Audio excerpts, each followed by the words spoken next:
Why do you think that is? I mean, why is that? I mean, is it just because people are lazy today, or they're bored?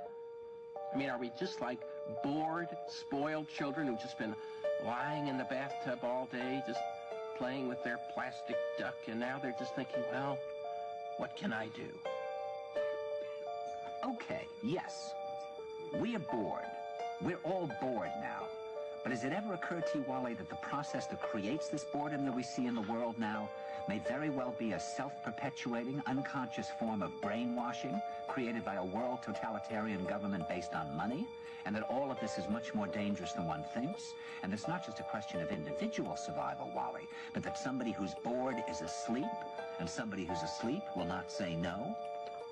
See, I keep meeting these people. I mean, just a few days ago, I met this man whom I greatly admire. He's a Swedish physicist, Gustav Bjornstrand, and he told me that he no longer watches television, he doesn't read newspapers, and he doesn't read magazines.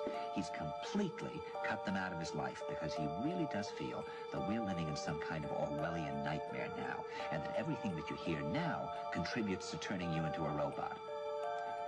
When I was at Findhorn, I met this extraordinary English tree expert who had devoted his life to saving trees. Just got back from Washington, lobbying to save the redwoods. He's 84 years old. He always travels with a backpack because he never knows where he's going to be tomorrow. And when I met him at Findhorn, he said to me, "Where are you from?" And I said, "New York." He said, "New York, yes, that's a very interesting place. Do you know a lot of New Yorkers who keep talking about the fact that they want to leave but never do?" And I said, "Oh, yes." And he said, "Why do you think they don't leave?" I gave him different banal theories. He said, "Oh, I don't think it's that way at all."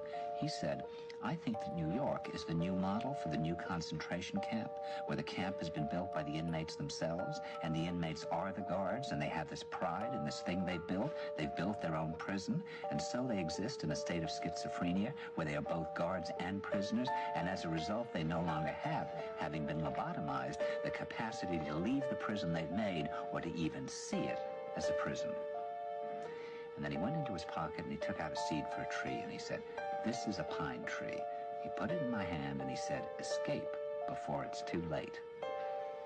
See, actually for 2 or 3 years now, Chiquita and I have had this very unpleasant feeling that we really should get out. And we really should feel like Jews in Germany in the late 30s. Get out of here. Of course, the problem is where to go, because it seems quite obvious that the whole world is going in the same direction.